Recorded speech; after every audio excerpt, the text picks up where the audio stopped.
If you've been following along with Good, Good, Good for very long at all, you might already know about our guest today, Devin Allen. Devin is a photographer out of Baltimore who is one of the first photographers on the scene after Freddie Gray was killed by the police in 2015 and protests broke out in response. His photos of the protests spread everywhere, and they were shared by Beyonce and Rihanna, and then went on to grace the cover of Time and line the walls of the Smithsonian. And all of this eventually led to Devin being given some incredible opportunities, including traveling the world with Steph Curry and Under Armour. And while all of this is incredible and reason enough for Devin to be a guest on Sounds Good, I am truly in awe of the way that he's used his growing platform to give back to his community. As he gained notoriety, Devin began mentoring youth in his community on photography, giving them donated cameras, offering photography lessons, and providing them opportunities. Ultimately, giving kids the chance for their story to follow the same trajectory as his own. This episode was originally recorded and aired in 2016, and we wanted to run it again this week. Since this episode originally aired, Devin was featured in a great long-form article in issue 1 of the Good Newspaper, which is available for just $5 at goodnewspaper.org. I am Brandon Harvey, and this is Sounds Good. This is the weekly podcast where we have conversations with inspiring people who are rejecting cynicism and using their lives to make an impact. Sounds Good is not your typical 3 Steps to Success podcast. We don't host this podcast for the sake of leaving you with bullet points on self-improvement. We deeply believe that our lives are more complex than that. And so we show up here on Sounds Good to ask big questions, dive into nuance, and learn from each other's stories. I loved getting to talk with Devin. It was such a treat. So without any further ado, let's jump straight into this.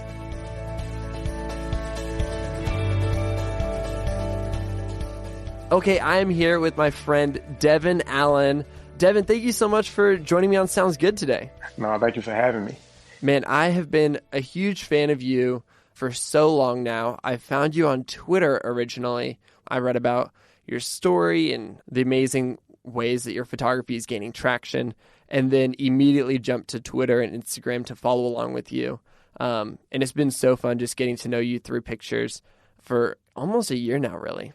Thank you. Yeah, it's been like a year. I've been kind of semi in the spotlight for a year now.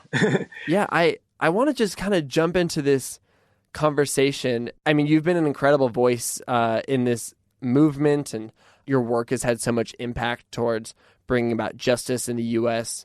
And I feel like there's probably a lot of people out there who, that maybe haven't been a part of this conversation that you've been kind of at the core of, and I've been trying to understand better and better. And so I was wondering if you could kind of break down some big misconceptions that people have about what happened in Baltimore, the events that kind of brought you to where you are today. What are some points of disconnect that maybe people who aren't connected to this experience maybe don't understand? A lot of people just got the story wrong, because a lot of people didn't know nothing or anything about Baltimore until the death of Freddie Gray. Yeah. But my city is it's different. It's a very authentic and very real city, and it's weird because it's 2 different sides to my city. So everyone knows Baltimore City is, the Harbor, Federal Hill, Canton, all the pretty sites up on the harbor and the water. But it's a totally different, side of my city, that people that don't visit or don't know anything about. A lot of people don't know that my city is like the heroin capital in the United States. More heroin comes through my city than a lot of these other cities. My city's not that big. It takes you about 20, 30 minutes to get about everywhere. But, we average 300 murders a year. A lot of our schools get shut down, so a lot of our kids are forced to go to, they jam 2 and 3 schools into one school. We have a whole bunch of charter schools. They're still cutting funding and things like that. So growing up here is kind of tough. Even if you make a transition from the city to the county, it used to be a big difference. But living, I lived in both, it's a difference, but there's some similarities, even if you do climb the anarchy to the middle class, if, whatever you want to call it. But as far as like Freddie Gray and how Baltimore, the light was shine on us, a lot of people look at my city very negatively, and I've been battling that stigma that comes with the work with my city for like the past year now, trying to change the perspective, not only in my city, but similar cities. A lot of people look at us as just angry, like we don't care about our city and we just destructive. And that's not the case. A lot of people don't understand that like when the death of Freddie Gray came, we broke out into a very peaceful protest for days before anything happened. The initial uprising, the day that I took the actual cover, we marched peacefully. The protesters actually started before they started destroying police cars. It started off as actually a fist fight between Orioles fans, which is our baseball team, and some of our younger protesters, because we went to protest at City Hall and then we migrated to Camden Yards. And that's when we met Camden Yards fans. And we would call, niggas, monkeys. People were getting called monkey lovers, niggas, monkeys, nigga lovers, and all types of things. It actually started out as a fight between fans, but it just was just too many protesters.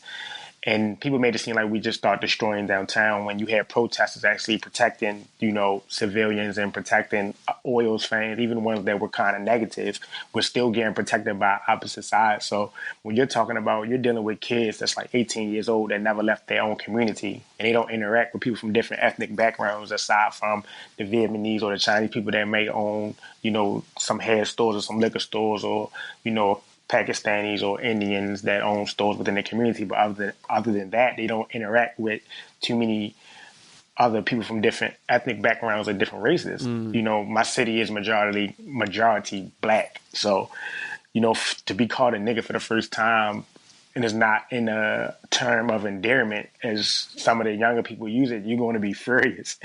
And that's what actually kicked off, the destroying of the police cars and everything else. Like my city is like frustrated, like we live some parts of Baltimore live like a third world country, no grocery stores, nothing near. You have to catch 2 and 3 buses to get to the grocery store and you might have one in your community. You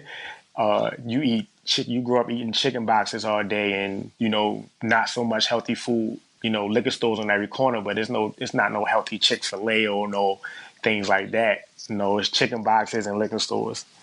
So that's just like a brief overlook into like how, a lot of these kids, a lot of us are growing up between if the police don't get you and your peers don't get you, because we live in a jungle, you always in a survival primal state when you're struggling, and you have to turn to the streets to make money, to provide for your family. I have friends that had to sell drugs, because they were young with so many responsibilities that they had to drop out of school, and take care of their younger brothers and sisters because their parents were on drugs, so it's kind of like a dog eat dog world. And that's something that people on the outside, they're not going to see unless they're in the heart of it. And so it's hard to see that underlying tension of everything that's happening when all we see is our perspective. Yeah. Like you have a choice, but at the end of the day, when you're like starving and you have someone to provide for, you will turn to do, like I said, when you're in a primal state, when you're back against the wall, any mammal, any animal in general, when you're in that primal state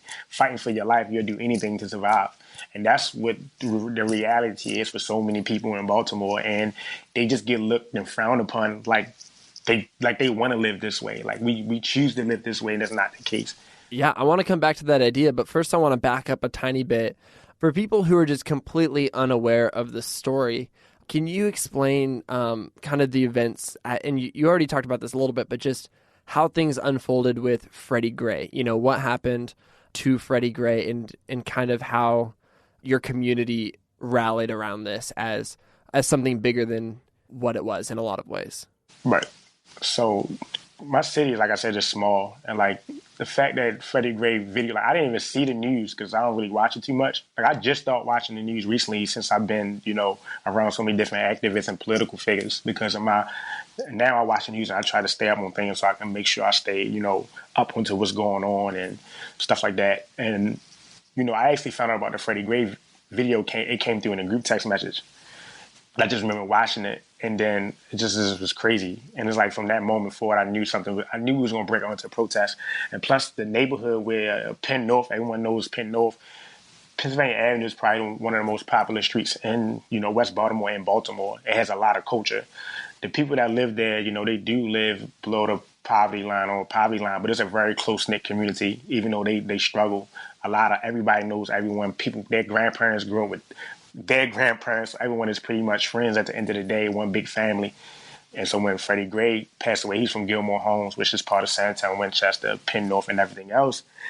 That's a very populated, very powerful community. They don't know how powerful they are. They know now because of the uprising, but everyone took to the streets. The protests just grew each day. I came out the following week after Freddie Gray's death when the protests first started. And I watched them grow. They got bigger and bigger and bigger, and it was beautiful. It was people that probably would never step foot on Penn North were coming to march. We had a lot of support from surrounding, saw a lot of my art friends from, the art community come, and it just was like, wow, people that I never seen before, you would never come on Penn North, but you're here to march with us. It was beautiful. Did you know how powerful this was in the moment? Did you know how big this was, or what did that feel like?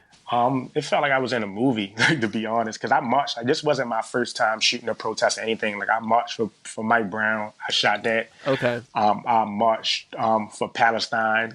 I shot that. It's just that the work, it got a little bit of traction, but I was trying to get it. I did so much. I put it on Instagram and Twitter, but I was more so trying to get it to the Baltimore Sun, but I could never get a reply, back from them when I'm trying to send my work to them. That's what kind of led me to, going to Twitter. But those things where it didn't hit home with a lot of people, but this did because, I'm Freddie Gray. So many dudes that's go through this every day, and it's just we finally have video footage, Yeah. And that was the big turn of events. Just the way they treated him like a sack of potatoes, and just the way he died so painfully, and how much damage he partook in, at that time. It just was crazy. So everybody just was behind it. You had people who, you even had dudes who, some of my homeboys who don't, they struggle with police.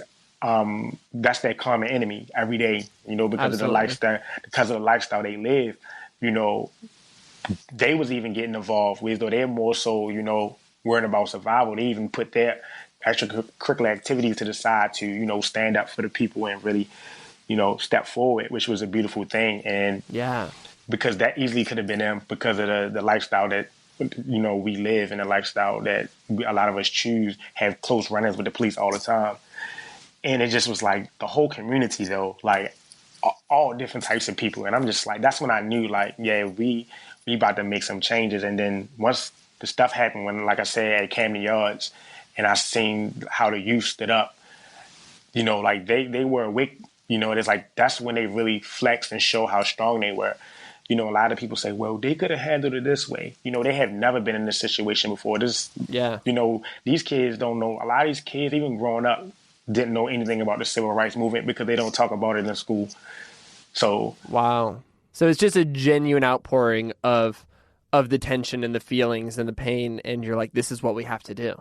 Yes, and my city is so tough. So you're talking about people that have pain, built up for so long. You dealing with pain from our grandparents, from the 60 rise, then, the crack epidemic, then you have all this animosity that has built over generations, though, of being oppressed for generations, just released all at one time. And it released through the youth. A lot of people don't credit to youth. Like me, I just was there to tell a story, but the actual power was from our youth. That's why, it's so important that we help shape them, I guess. Yeah. Yeah. But it was just to the point where I even had to put my camera down, the day when things happened, and just really just look and just sink it all in, because at the end of the day, it's this is my home, this is my community. I wasn't an outsider. It's even people within our city, that had cameras who came, but they're still outsiders. It's different from, living on the outskirts or living it when you live that lifestyle yourself, and you and Freddie Gray had mutual friends, and people that knew him, so it's a lot of people came, a lot of activists came, but it was just this really really struck home because this is my home. I could have easily been in Freddie Gray. I've had my run-ins with the police, so just watching it, and watching the youth react, Like Yeah. they inspired me, to come out every day and continue to, take pictures and basically shape, everything that I'm doing for us career wise. Man, I think what you were saying is really, that's something I keep on thinking about, because in my mind, as a photographer who, I travel a lot, I care about justice, I want to make an impact with my work. I like to think, oh, like I totally could have just flown out to Baltimore and shot some amazing photos. But the truth is that you, like as Devin Allen, you are uniquely positioned to make an incredible impact with your photography, because this is your community. This is your experience, and this is not something that I could have done. And you've done incredible things with that, and I think that's amazing. So you went out there, and I would imagine that you went out with equal parts wanting to just be a part of this protest, but also as a photographer, because this is how I feel, you wanted to document things. What did that balance feel like for you? Like how much of this, and you alluded to this a little bit before, but how much of this was protest? How much of this was being a documentarian? And do you feel like there was some overlap with that as well? Yeah, it's tough being an artist, and because you have to be very selfless. Like you can't be selfish. So when I came out, it was just pure like I have to do this. I felt obligated because I'm an artist with a God-given gift. The universe blessed me with this gift to take pretty good pictures. I've only been doing photography for 3 years. So I'm fairly new to it. So I just wanted to just tell a story. I just knew that media wasn't going to tell the entire story. I already knew how they was going to portray my city. I already knew it was going to be nothing but negative feedback. And even with, even with photojournalists, they're going to come in, try to get the shots so they can get paid, and there's nothing wrong with that.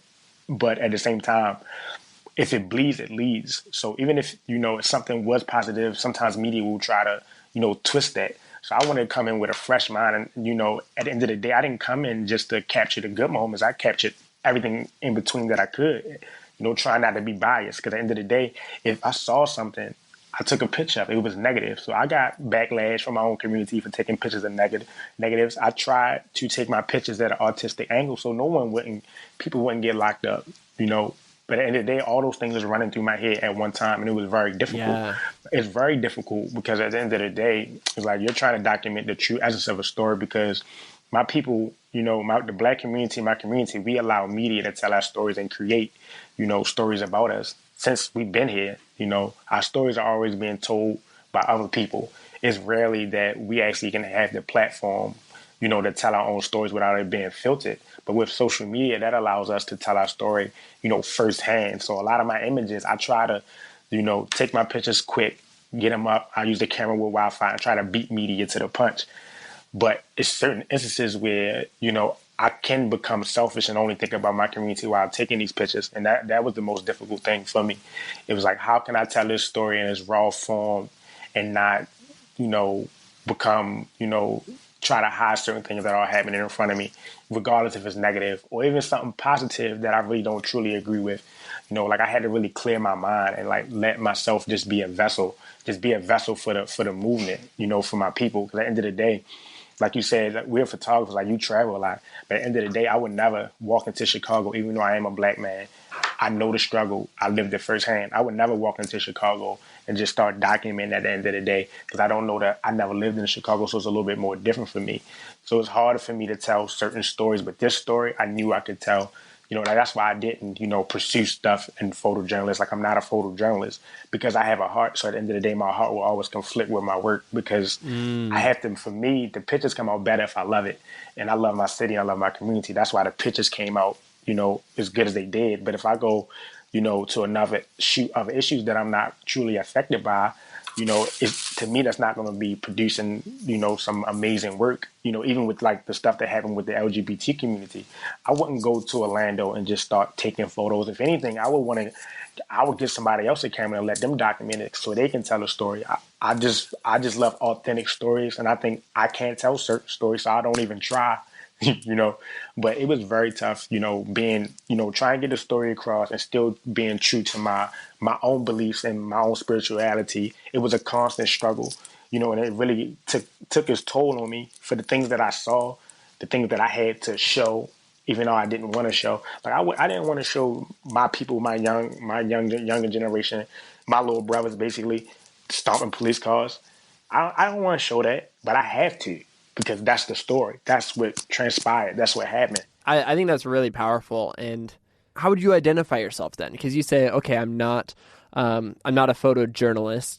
With all that said, do you describe yourself as an activist? Do you describe yourself as an artist? What do you feel like your label is?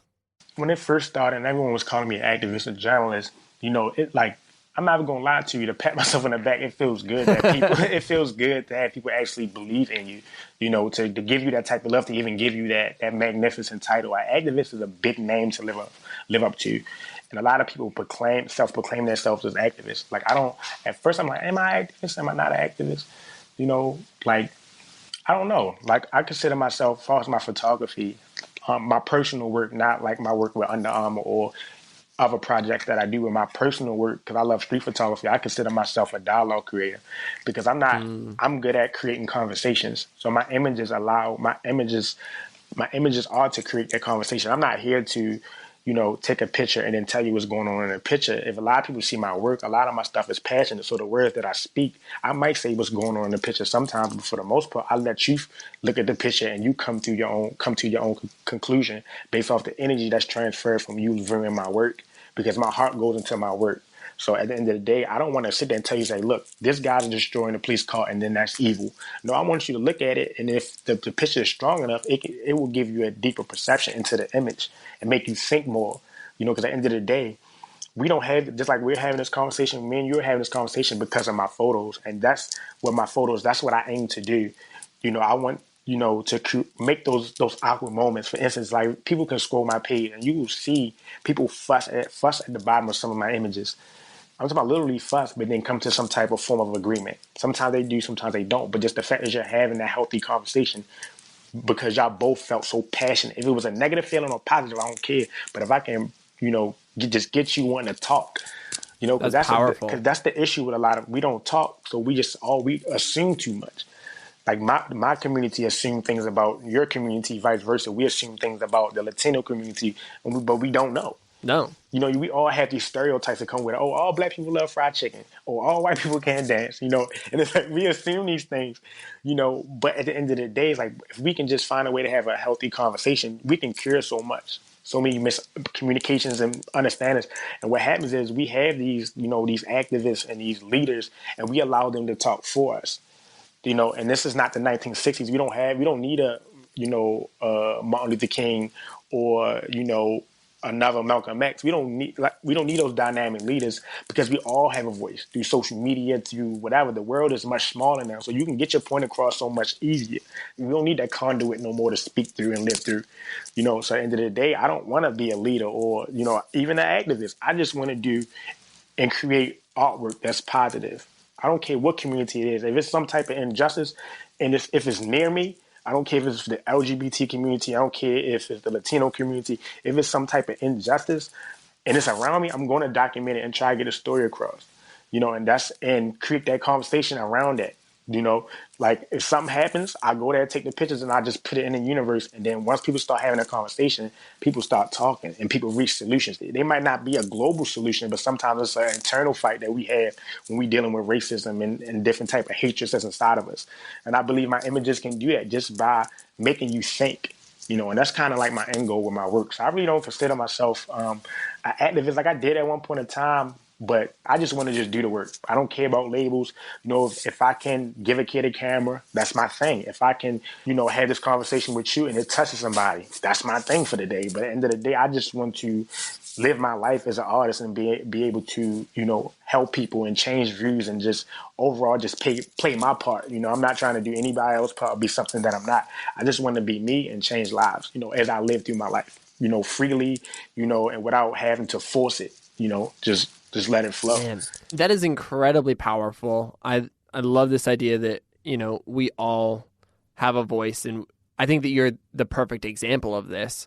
And I kind of want to get back to this idea of, you're in the heat of the moment, you're shooting photos on your camera, you're capturing all this stuff.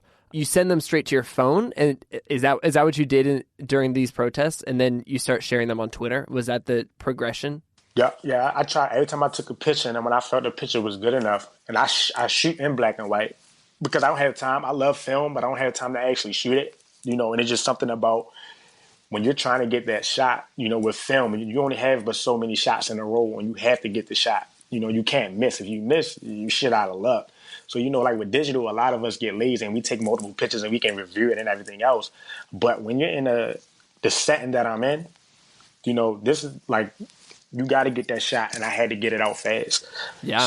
So my camera was already preset. My contrast was bumped up how I wanted it. The saturation was how I wanted it. My clarity was bumped up how I like it. And I just already set in black and white. I shot, and when I caught an image or a moment, I felt as though this needs to go up now. I missed everything. I just set it to my phone, and I just posted it real time. Were you posting it with a hashtag or anything, or was it just going out and your community was already following along? Yeah, my hashtag, I use my own personal hashtag to tie all my work together. I actually dedicated my page. Like the first time I came out, like I had for protests, I had a couple good images, but it wasn't, they were dope, but they wasn't like amazing, like the time cover. But the week before, like a couple days before, I dedicated my page actually to Freddie Gray. And I was like, wow. I just was like, I didn't know anything about the time was going to come. But I did my first image. I can't believe, I think it was a man had his fist up, and I said, I'm dedicating my page to Freddie Gray. And I did the hashtag Baltimore Freddie, and rest in peace, Freddie Gray, just to keep everybody updated what was going on in Baltimore. Man. And so you were sharing these photos. What do you think the tipping point was? Obviously you had countless celebrities starting to share your photos. At some point, I imagine you got a phone call from Time and different publications, but break down what happened, the moments between sharing these photos, knowing that they were good enough, and then obviously ending up on the cover of Time.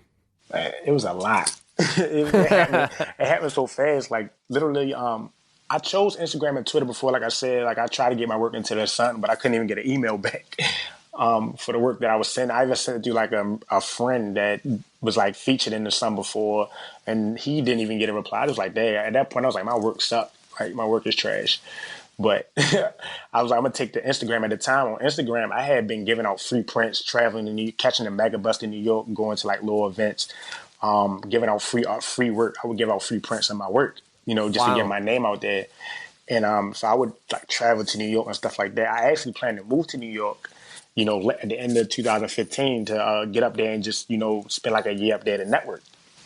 So I had 10,000 followers on Instagram, and I had 5,000 on Twitter. And I was like, well, I have 15,000 friends altogether. I can get this work out here, the real story. At least somebody going to see it. And I remember, snapping the Time picture. I tweeted it, and the police ran up on me, almost knocked me over. And I hopped over the gate, and I weaved through all this stuff and just tweeting it. And then going home, going to sleep, woke up to 20,000 followers. No. DMs from all types of people. And I just what is going on? Pictures had 1,000 retweets. And I just remember the BBC calling me. I remember Fusion Magazine reaching out to me. And I did the BBC interview on a Sunday. And I did it. And it was that's my first interview. And I'm like, what am I doing? I'm about to do this interview. What if he, chop my words up or change something? But the BBC put out the raw essence of what I was saying. They didn't cut anything.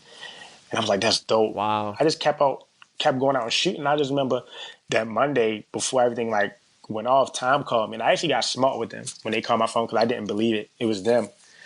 And, that Monday, I'm probably the only photographer that didn't take pictures that Monday when the CVS and everything else was burning down. Because at the end of the day, it was that's one day I really felt it. Spiritually, I'm a very spiritual person, and I felt the energy, I felt everything. And it was I'm seeing my friends ripping and running around the street, trying to snatch people out the street, and stuff like that. And I'm just watching my city burn. It's my mother had to call my grandmother and tell her not to take this way home because she has to drive past my daughter's mall, the mall that they got looted. And it just was wow. That was the only day I didn't take pictures. Every photographer was flocking. And people was hi, it's other amazing photographers that got amazing shots from that Monday. And they're how did you do it? And it was the fact that I outworked a lot of photographers. I was out for 3 days straight every day. If it was a block party, if it was a meeting, if it was something, I was out. I didn't miss any. That's the only day that I chose not to take pictures. I I chose not to take pictures that day for my own personal selfish reasons, because I really felt the pain. And I just remember when they told me, they was like, hey, we want to give you a full spread. And I was like, what? Like, are you serious? I was like, all right. They're like, yeah, send the images over. I don't know nothing about copyright and I don't know anything. I just sent the images over. And I wasn't even like thinking about getting paid or nothing. I sent them right over. I was like, yo, if these going in time, this is going to put my city on. Like in the back of my mind, I'm trying to put my city on. And I sent the images over and they was like, they dope. Love it. How I feel to have a full spread as an amateur photographer. I'm like, wow, and then they called me back. It was like, that image with the guy running for the police, send us that. We love it. We might want to give it make it the cover. And I'm like, for real? Wow. They was like, don't get your hopes up. So I just remember I worked at night from 12 at night to 8 in the morning. So I would shoot all day and then go to work at night. Where were you working at the time? I worked at this place called Emerge I worked with 3 guys that had autism and intellectual disabilities. Yeah, so I just remember it was early in the morning. I'm getting them dressed to send them to the day program to go to the school. And I just remember getting on Twitter and seeing all these notifications. And I scrolled to the bottom of them. And they say amateur photographer from Baltimore Snags to cover Time magazine. I just bust out crying. No. I called my mother and she drops the phone and it's like, all you do is hear her scream. My whole family was crying. This is probably one of the biggest accomplishments inside my family. And just to find out I'm the first black photographer to do some of the stuff that I've done, to be published. I've been published in Time now 4 different times. I had a Time cover of the year. I'm the 3rd amateur photographer to ever get to cover Time, and it's just to have those accolades, and tell kids that dreams do come true. Man, that is unbelievable. I just got goosebumps, Devin. That's, man. Yeah, and a lot of people don't know.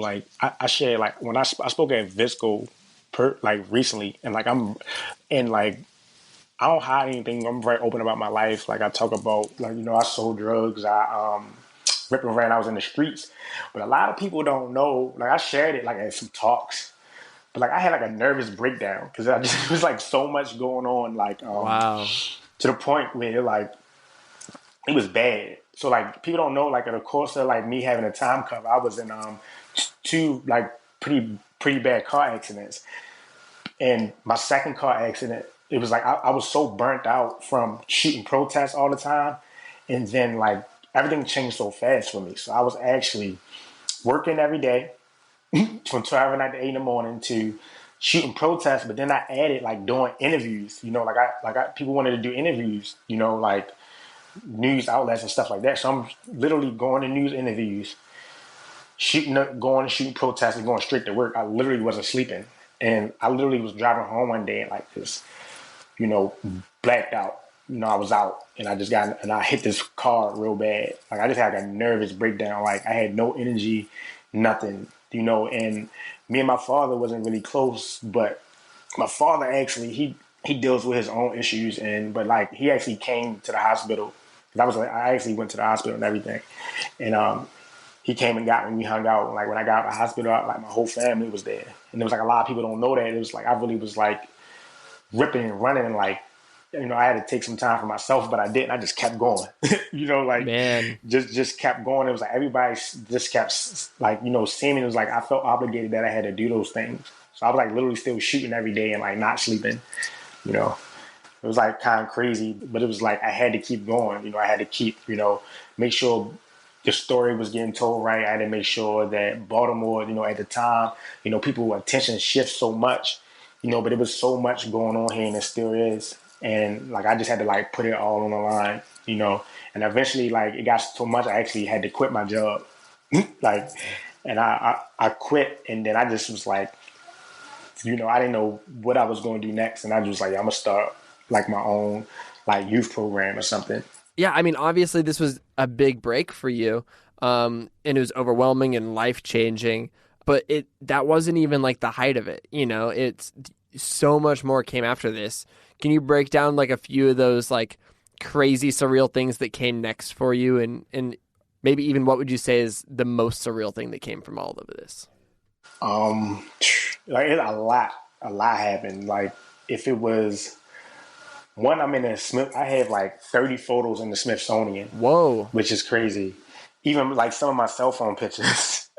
Like my alphonography, yes, alphonography is a real thing. I Oh, have dude, stuff in I the know it. Smithsonian. A lot of people, Amazing. I actually take more pictures. I don't even carry a camera no more.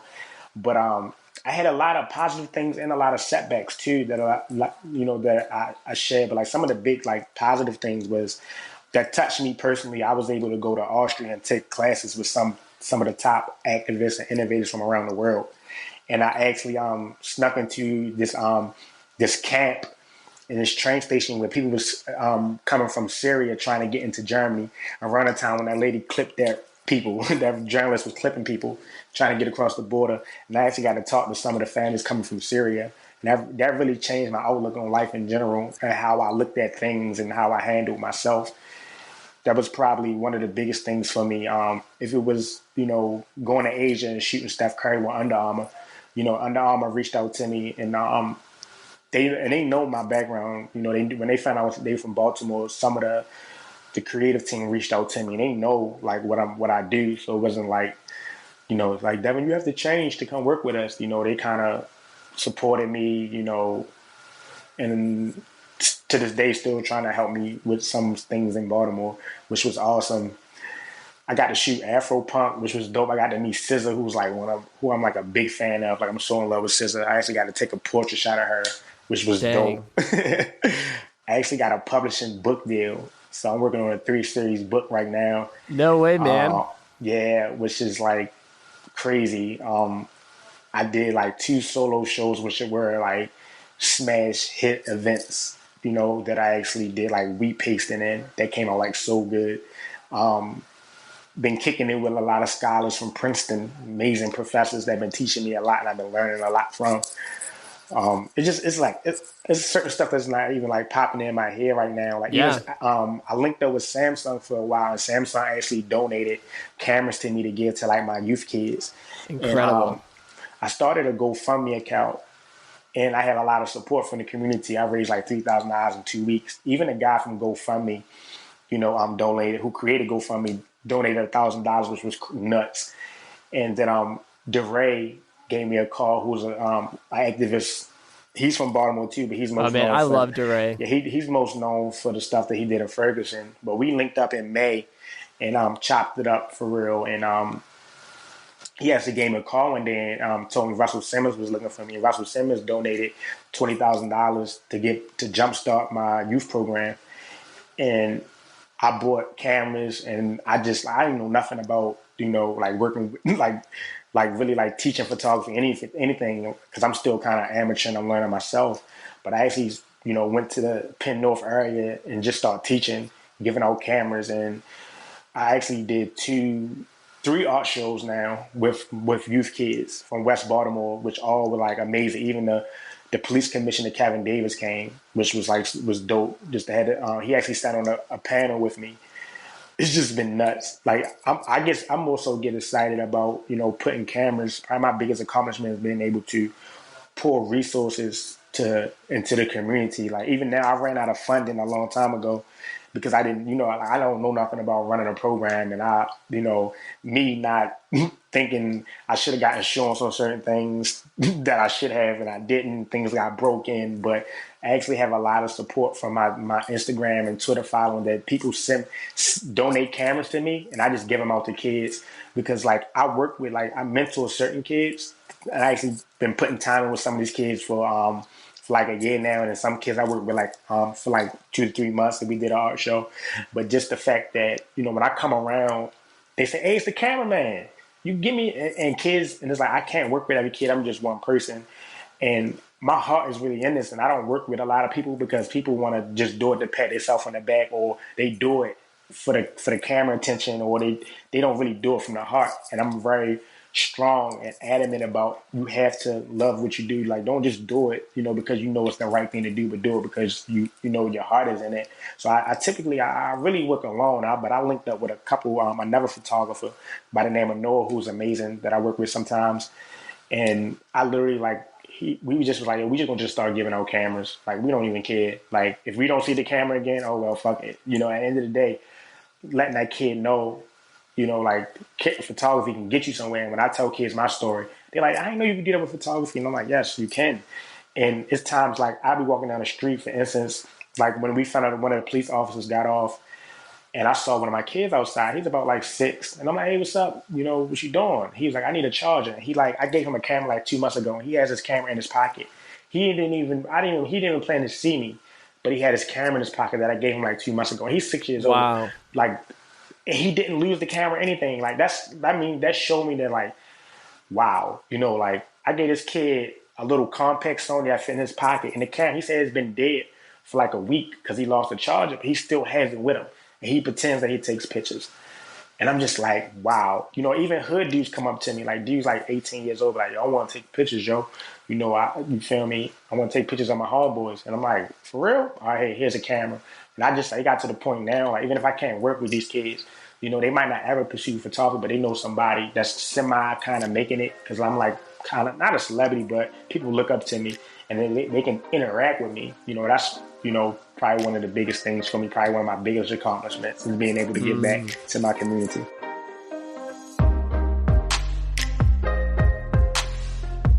I just wanted to take a quick break from this conversation to tell you about the sponsor of this week's episode of Sounds Good, Hover. Hover is the company that makes it easy to buy a domain name for your big idea. Hover also believes the internet has the power to bring positive change in the world. And you put those two things together and you have something special. When you have a passion or idea, a way to bring change into the world, the first and biggest step you should take toward bringing the idea to the internet is to buy a domain name. The great thing about Hover is that there are no upsells. The site is clean and easy to use.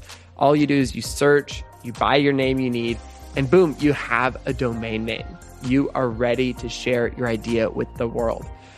Truth be told, this is what I've done every single time that I've come up with an idea that I've wanted to bring to life.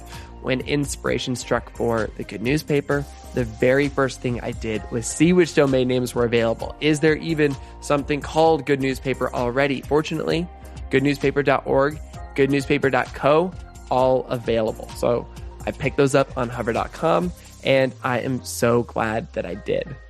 For listeners of Sounds Good, Hover is offering 10% off your first purchase when you visit hover.com/soundsgood. Go to hover.com/soundsgood today and save 10% on your domain name and help support this podcast. Hover, making it easy to bring your passions and ideas to life for the sake of changing the world. Okay, now back to the rest of the conversation. I really think that that's one of the most impressive things about you to me. It's this idea that you achieved a level of success that a lot of people never achieve, and you achieved it in light of a lot of circumstances. And you've chosen to take that success and actually make an impact with that and make a difference in the lives of others.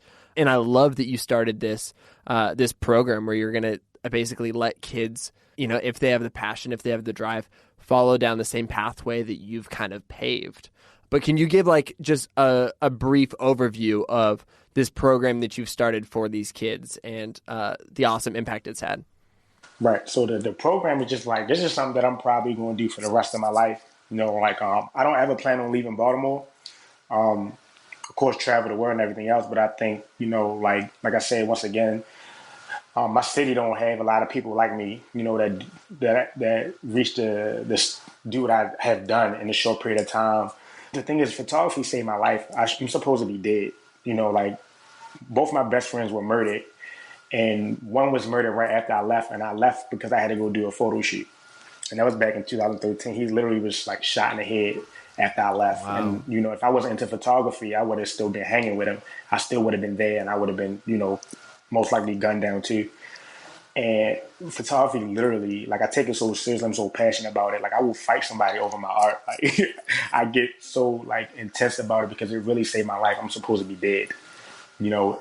And if I can save another child's life by just letting him know how powerful photography is and where it can take you and how it can be stress releasing, because I release a lot of stress. When I'm stressed out, I take pictures. And so when I started the program, you know, I wanted it to be very grassroots, and I wanted to start it on my own with the help from others. because at the end of the day, it's like I wanted to be on the ground, hand to hand with these kids to let them know. I didn't want to be one of the people that's like, I can go start a program, but no one never see me. Go start an organization and have people do the work for me. And it was like, no, I wanted my stuff to be grassroots, raw essence. I wanted to literally, like, it's not about just working with them. It's about transferring my energy to them. So, and making those moments, like, they will remember me for the rest of their life. Or they go do something like, oh no, Mr. Devin told me, this ain't right, but I'm telling them it's not as an adult, not as a teacher, but as a peer that was in their shoes at one point in time. So when I started the program, I didn't know what the hell I was doing. I just was like, all right, I'm going to just get the cameras and I'm going to just find me some kids to work with. And I got the cameras and like, I'm still in the trial stages of it because every kid is so different.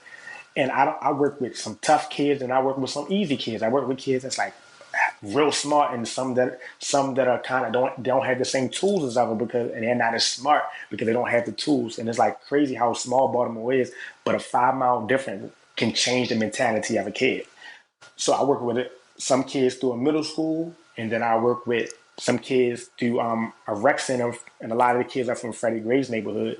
So I sat in the classroom, I taught them the basics, shutter speed, ISO, this button does this, aperture, this is what aperture means and this is what this does. So if you turn this and turn that, and I broke it down simplest form that I could, and I had them document their own life.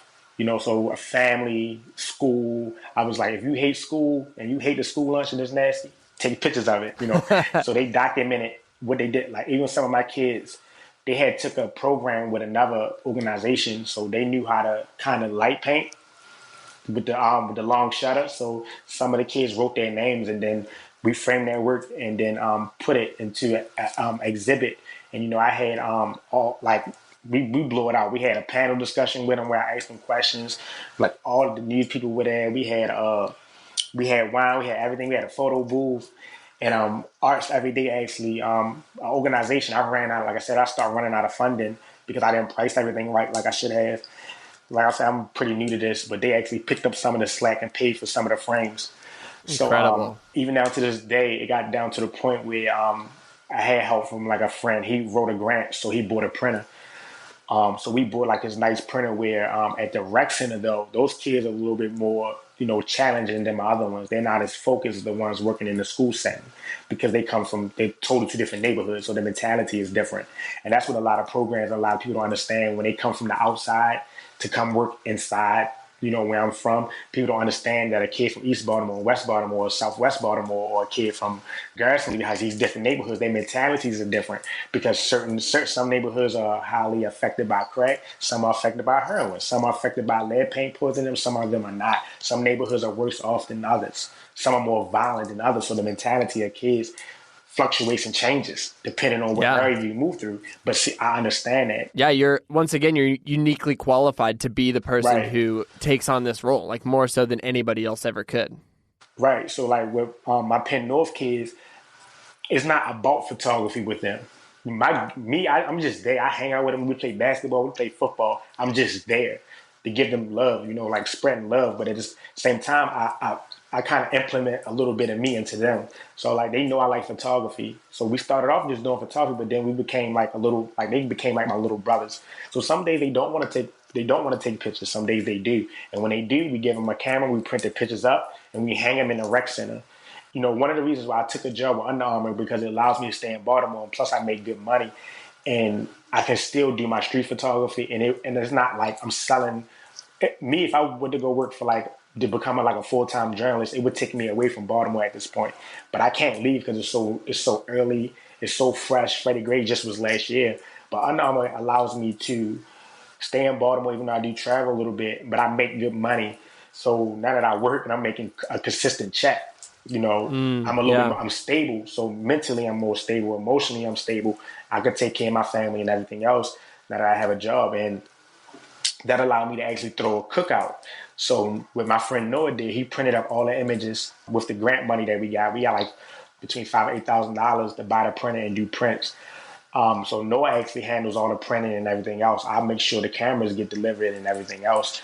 And he printed up the images. We hung them up. And I went to Sam's Club and bought a whole whole boatload of food. And I'm activist from my community. Has his name is Shorty, and he has this big ass grill that he drives around in a truck, and he cooks a lot of stuff for the homeless people. So he actually came and cooked all my food for free, and I fed like a hundred kids out of my own pocket.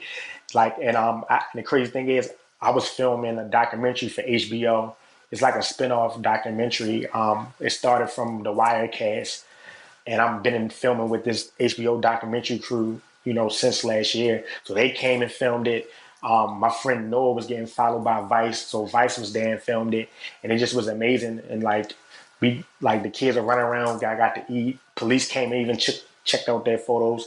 And like the sad part about it, no one knew about it unless you followed me or followed Noah, because we didn't get the kids. I wanted like a solid event, but like the sad part about it, they didn't get the support they deserve, and that's why it's like I gotta work harder. Like I literally put my own money into this. Other than like city paper, like a photographer by the name of Joe always supports me. He dropped off like a whole bunch of photography books for my kids, and more so the support that I get from the people. Like I said, I had multiple setbacks where I reached out to Fuji before, and one of their reps told me to my face, like, "Hey, yeah, yeah, we know about the time code, but we feel like your work is negative, and we don't want to promote that for our brand." And because I shot my stuff with them, and I asked them like, would they support me, and maybe because I don't at that time I didn't. I still can't afford certain things even to this point. I have to make certain sacrifices. And the photographer, he told me like, "Yo, you forgot one." He's like, "One, you're an amateur photographer," and he's like, "Then you're black, and you have no credentials, you have no paper, no degree or anything." He's like, but don't worry about it, just keep pushing. Like my dream camera is like a Leica M. I reached out to Leica, and like they say they don't like give out free cameras, and they don't sponsor photographers and all that other stuff.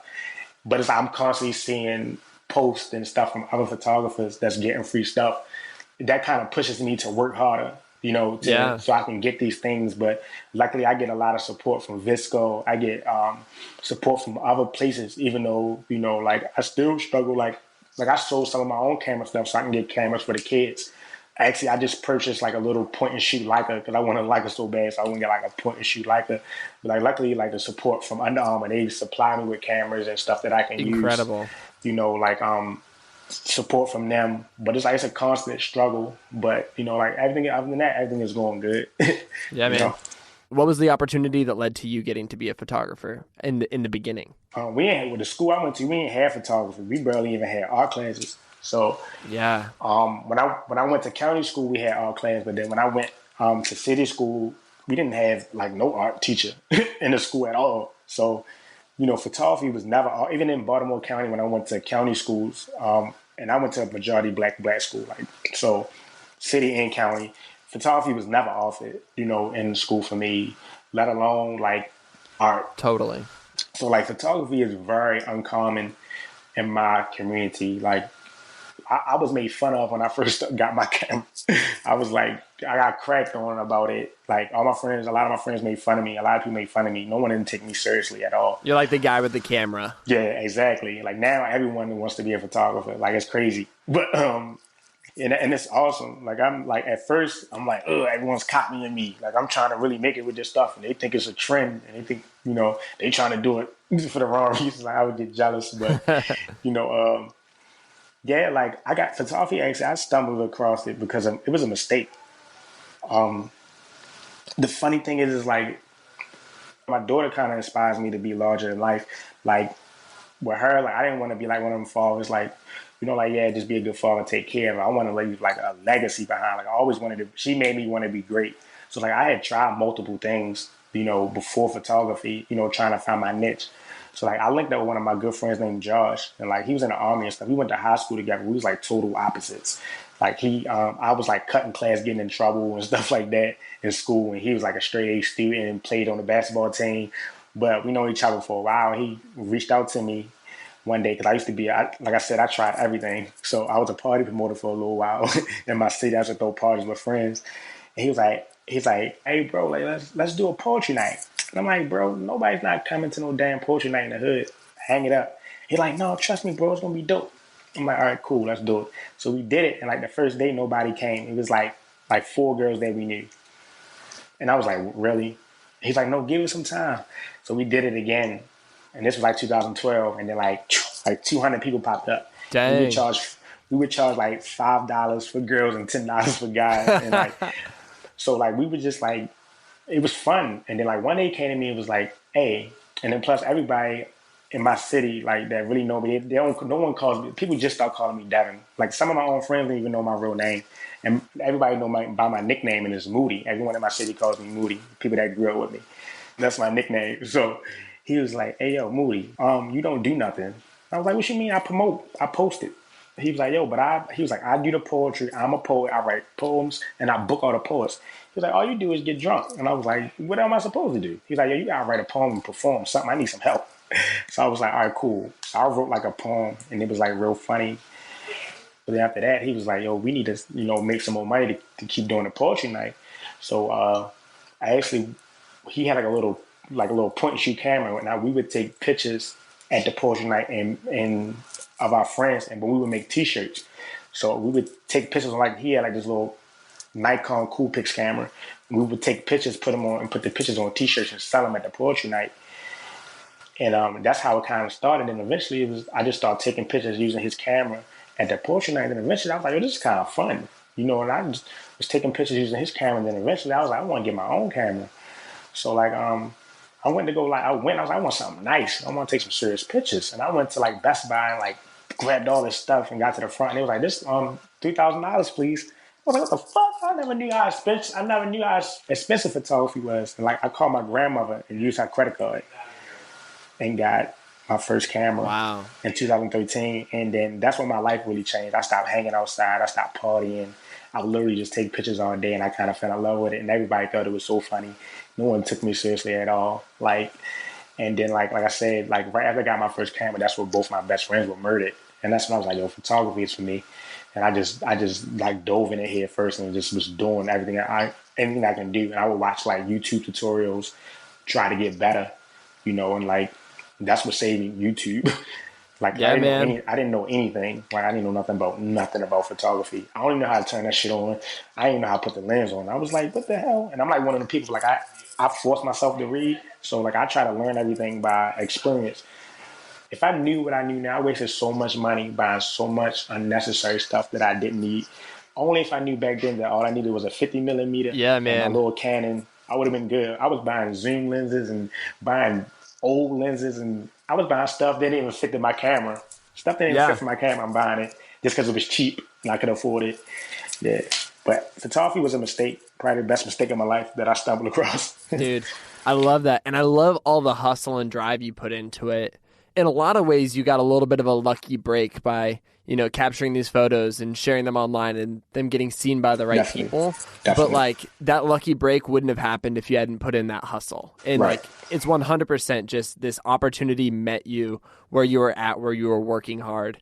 And that's why you found all this success. And even more impressive, that's given you an opportunity to give back and make an impact. Dude, I want to ask you, what's your plan for the future of your work? Like you said, you want to stay in Baltimore. You want to continue making a difference in these kids' lives year after year. What about the rest of it? What's the game plan for the next year or foreseeable future? Like what are some things on the horizon?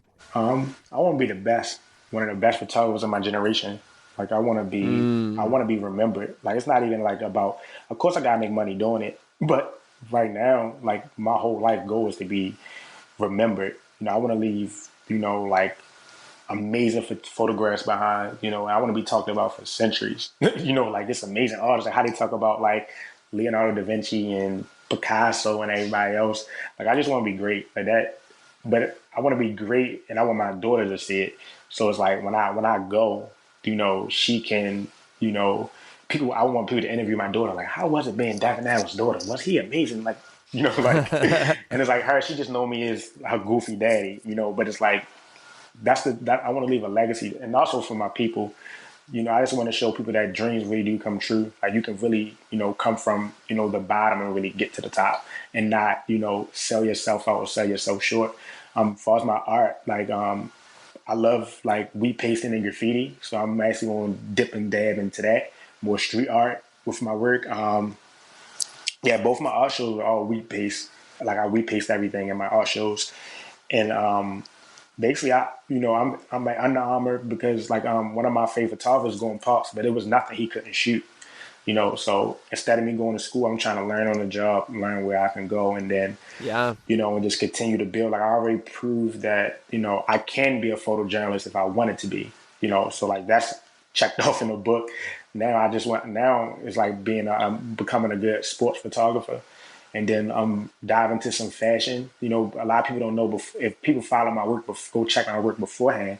I did a lot of natural beauty headshots and beauty shots because I love natural beauty, and I don't like the way beauty is perceived by mainstream media. And that's something that I was doing before, the time cover came, and I actually lost, not interest in it, but it's just that my focus is on, the current situation at home. And I would love to go back into that and change, way people perceive, beauty, because there's so many beauty standards that, people face with. People are always told on a constant day what they should and should not look like. And I hate it. I hate the way media portrays it, and I want to change it. I want people to feel comfortable in their own skin. Definitely with me raising a little girl, that's very important to me because I want her to feel like she's beautiful and not held up to any type of standard.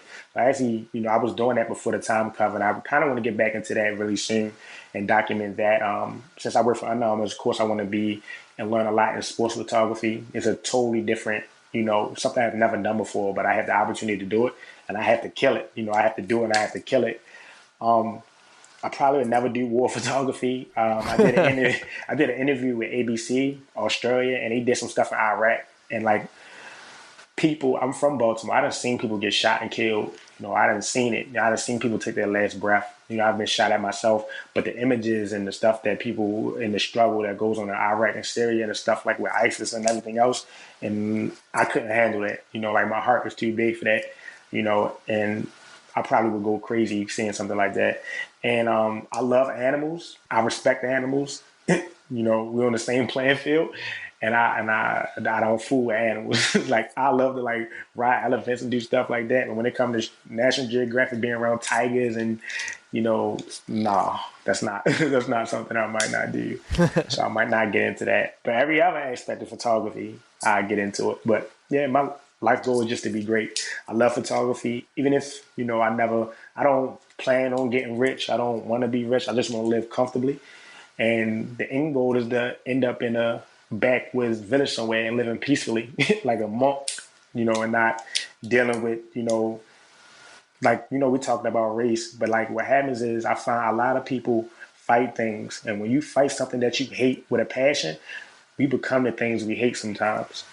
Wow. And that's probably one of my biggest fears because I've seen it happen to other people. People, fight racism so much, for the black community and end up racist themselves and end up hating white people, and we become the things we hate, and that's something that I struggle with, because the world is so ugly. It's so beautiful yet so ugly. And my biggest fear is me being consumed by things that I fight and things that I stand against. So like my end goal is like I just want to be the best photographer I can be, the best person I can be, and then hopefully I just want to live free, like without the shackles of civilization and being told to put clothes on. I want to walk around and with nothing on, eating coconuts and shit and growing my own food and living a very simplistic life when it's all said and done. No technology and just away from the rest of the world. That's going out with a bang for me. Man, dude, that's powerful. That's really powerful. I've got a few questions that I love to ask every single person on the show, and I want to just wrap up with those. The first question, how would you describe the kind of person that you most admire in the world? But I want to maybe even get more specific than that with you and be like, is there an activist that you look up to? The crazy thing is I don't look up to just like one activist because like all of us, the beautiful thing about, activism and a lot of us, I respect certain things about activists and certain attributes that they have. Yeah. So, and the things that I like about them, I try to implement those into how I move and what I do. For instance, like I love Rudy Roy, who's an amazing photographer. It was an honor that me and him were able to be in Aperture magazine together, and how when he takes images and the words that he puts to them inspires me to practice my writing but he's amazing and he's very, dedicated to the work. Um, even certain people, like even like a lot of mutual friends, like good friend of mine is Malika. Her activism is a little bit more different. She empowers women, and I just think it's beautiful how far she goes to empower women. And Oh, I'm sure. but like a lot of them are just like friends. Like I don't agree with everyone, and the things that activists do. But I love, like I said, I love all of them just for what they do. Even if I don't agree with them, the fact that they can deal with some of the things like Jesse Williams, who just did the speech on BET, or like how he just Yeah, was bold enough, to get up there and say everything. He said, regardless of the backlash he gets from the black community and the white community, he still stood up there and said what he said. You have people like DeRay, who people love and some people hate. He's constantly attacked every day, but he still keep going regardless of what other people say. And I actually had a conversation with him about that. How do you deal with that? Because that's something like me. When I came around, everyone loves me. I'm not stern as everybody else. I'm always willing to learn. And when I spoke out and I showed my support to the LGBT community because I have gay friends, and how I said I was ignorant to their struggle, I got a lot of backlash for that. I got like hate emails and stuff like that. And I asked them like, how do you, and like me, I'm tough. Like I'm real, real tough. But it's like I just don't understand how some people can hate someone for, supporting me, for supporting me. I just think everybody should be treated equal. I don't think none of us can pass yeah, judgment.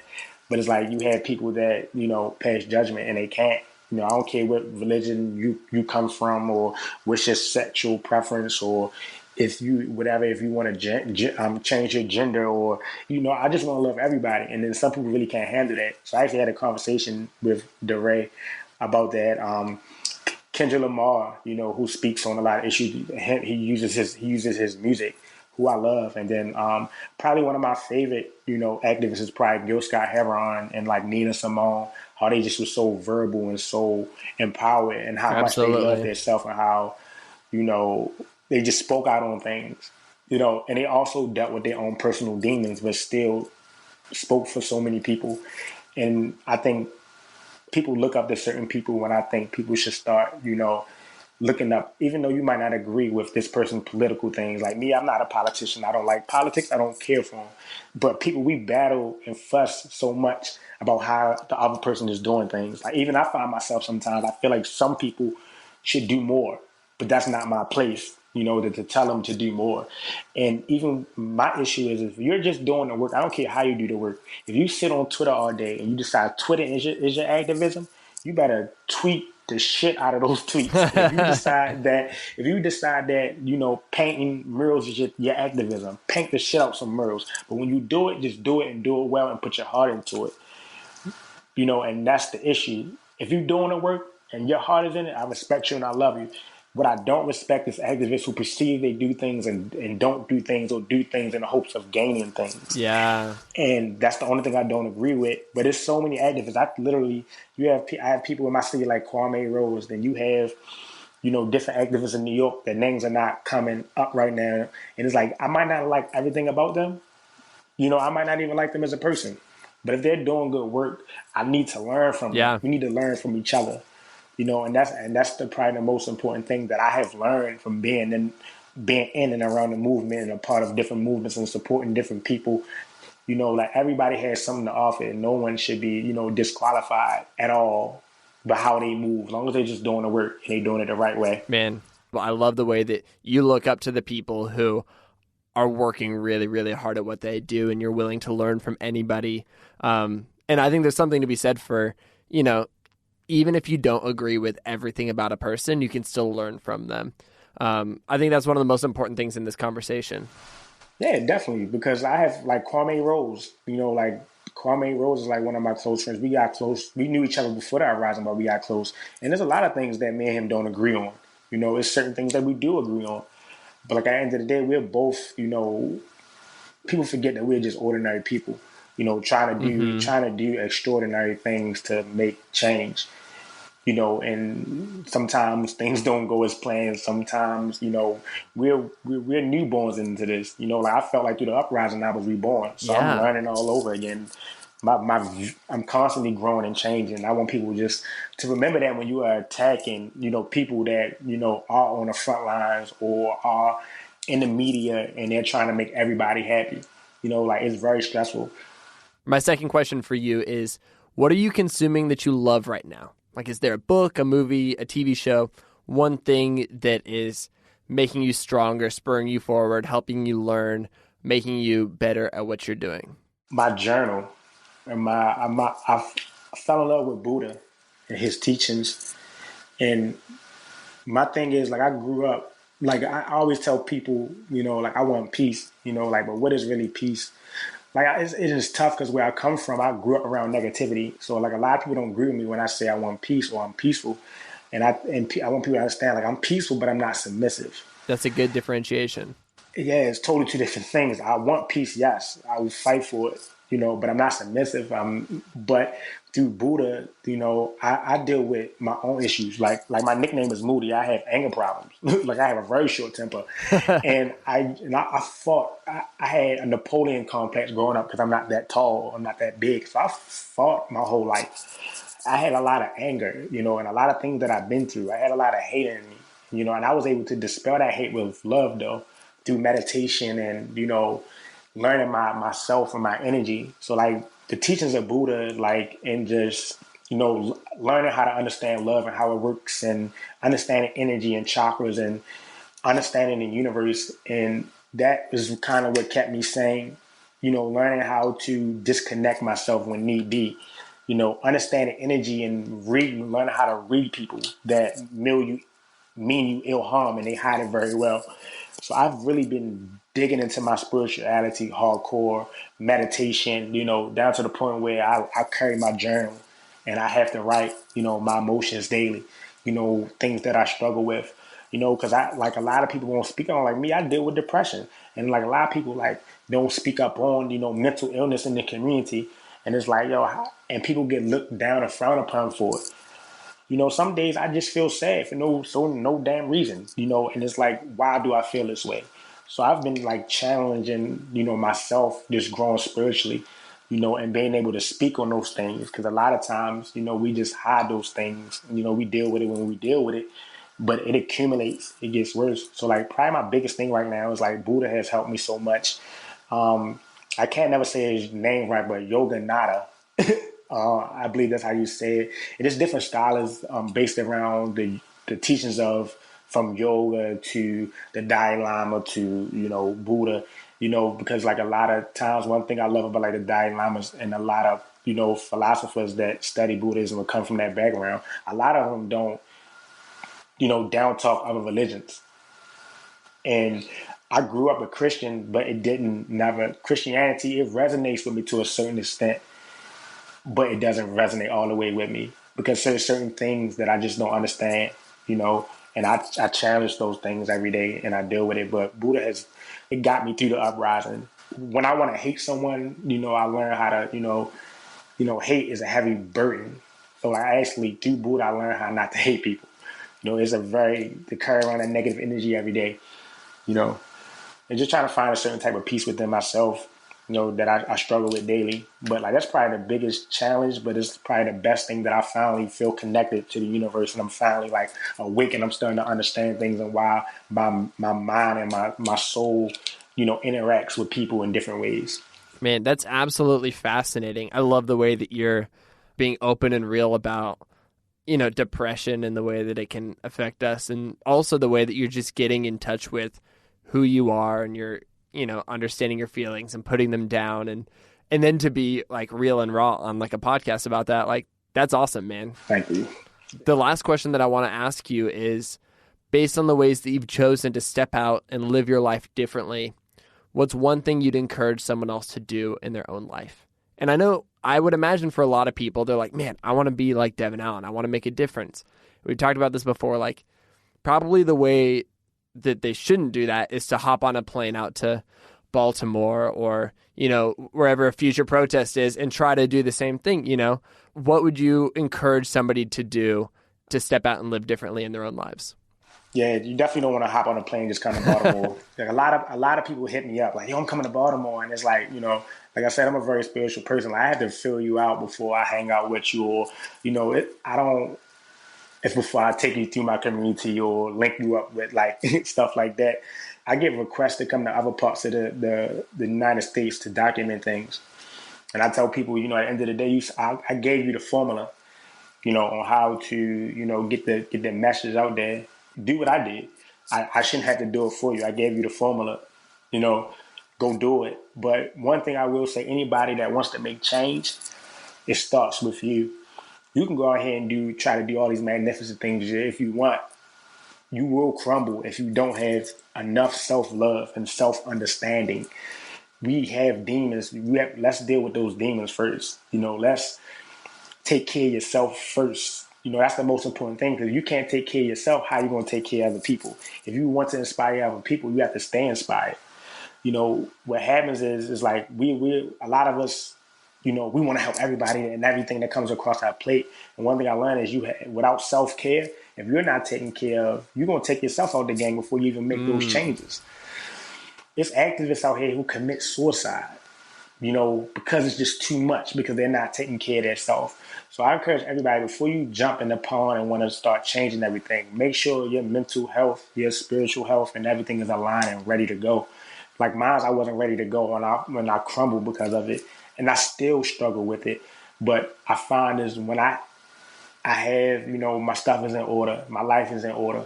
It might not be all order, it's not squeaky clean, it's not perfect. But when I'm at my best, that's when I do the best work. So self-care, learn how to self-love. A lot of us don't understand what that is. And when you think about it, don't just think like, oh, I love myself, I'm going to give myself a hug. That's not the case. Everything from your diet to how you interact with people, how you wake up in the morning. Is some people waking up on the side, on the wrong side of the bed. But if you're doing that every day, almost every other day, something is wrong. Even down to your own personal love life. Like try to get those things in order, because at the end of the day, once you're interacting with a lot of people, you're sucking in energy. I don't care if you believe it or not, it's real. If you are around negative people all the time, you will feel that. And when you're fighting this fight, you need to make sure that this fight is a long fight. So make sure you're taken care of so you can be around for the long haul. You don't want to come around and be this magnificent person and die too early, and then because you didn't take care of yourself. Yeah.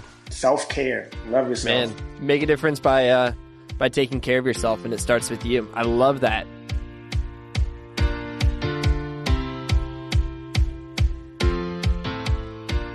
Devin is absolutely one of a kind. You can follow along with his photography and his community work at by Devin Allen on Instagram and Twitter. It's actually spelled out without any vowels, by Devin Allen. You can also buy his beautiful photo book, A Beautiful Ghetto, wherever books are sold. If you're new to Sounds Good, we would love for you to stick around. If you enjoyed this episode, I think you'd also love our conversations with fellow activist DeRay McKesson, whose episode we actually just recently aired, as well as our conversation with somebody who gives back to his community in incredible ways, Cody Goldberg. You can find both of these episodes and more than 100 other episodes by searching for Sounds Good wherever you listen to podcasts. Make sure that you hit subscribe to keep on getting more inspiring conversations with incredible people delivered to your phone.